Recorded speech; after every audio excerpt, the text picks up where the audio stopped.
ఎన్ని సంవత్సరాలు బాబు? 3.5 సంవత్సరాలు. ఆమెకు జర కాస్ట్ ఫీలింగ్ తోటి ఇక ఎస్సీలు అంటే టీచర్ పేరు ఏం పేరు? మేడం. ఈ వీడియో నేను నిన్న చూసిన. బేసిక్ గా నేను ఆ వ్యక్తికి కాంటాక్ట్ అవుదామని ట్రై చేసిన, ఎవరైతే వీడియో చేసిన వ్యక్తికి, బట్ కుదరలేదు. ఆయన ఆ తండ్రి చెప్పే విషయాలను బట్టి మనకి ఏం అర్థం అవుతుందంటే, ఒక 3 years బాలుడిని ఒక అంగన్వాడీ టీచర్ ఆ చిన్న బాలుడిని క్యాష్ ఫీలింగ్ తో గుద్దింది. అది మీరు కొట్టలేమే, మీరు కన్ను పైన పని చూసుకుంటే మీకు అర్థమవుతుంది. ఏదో వాడితే ఆడ ఇష్టం వచ్చాడు కొట్టేది. ఆమెకు పిల్లలు ఉన్నారో లేదో నాకు తెలియదు, కానీ నేను ఎప్పటి నుంచి చెప్తున్నా, అరే క్యాస్ట్ సిస్టమ్, క్యాస్ట్ ఫీలింగ్ ఇంకా కూడా ఇండియాలో తగ్గలేదురా. మా దళితుల్ని, మా ఓబీసీల్ని, మా గిరిజనుల్ని ఈక్వల్ గా చూస్తలేరా కొంతమంది చిల్లర కావాలని చెప్తే ఎవడు పట్టించుకోడు. ఎప్పటికీ దేవుళ్ళ గురించి పట్టించుకునేటోడు తప్ప ఆ దేవుడు కూడా సంతోషిస్తావా ఇట్లా క్యాస్ట్ ఫీలింగ్ తో చిన్న పిల్లల్ని టార్చర్ చేస్తుంటే?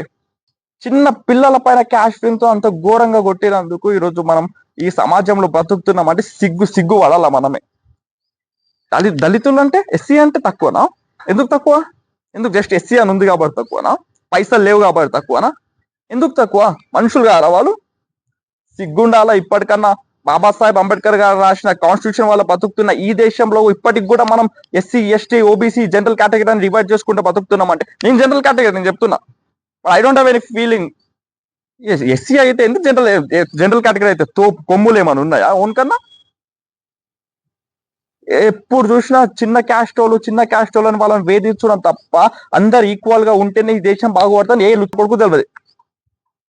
మతాల కోసం కొట్టుకునేటోళ్ళు, కులాల కోసం కొట్టుకునేటోళ్ళు ఇప్పటికి కూడా ఉన్నారు ఈ దేశంలో. మతాల కోసం, కులాల కోసం వేరే వాళ్ళని టార్చర్ పెడుతున్నారు. అదే హిందూ ధర్మం కోసం మనం కొట్లాడతాం కదా, నేను కూడా హిందూనే కదా. మనం హిందూ ధర్మం కోసం కొట్లాడేటోళ్ళు, మనం హిందూ ధర్మంలో ఇలాంటి లూప్ హోల్స్ ఎన్ని ఉన్నాయి, హిందూ ధర్మంలో మనం ఎంతమందిని టార్చర్ పెడుతున్నాం అని మనం కూడా గుర్తుపెట్టుకోవాలి. ఇవన్నీ మానుకున్నప్పుడు దేశం బాగుపడుతుంది. ఇవన్నీ మానుకున్నప్పుడు సనాతన ధర్మం నిజంగా రక్షించబడుతుంది. వాడిని తక్కువ చేసి చూసి ఎస్సీ, ఎస్టీ అని మనకి కొడితే సనాతన ధర్మం ఏ నుంచి రక్షించబడుతుంది? వాడు హిందూ కాదా?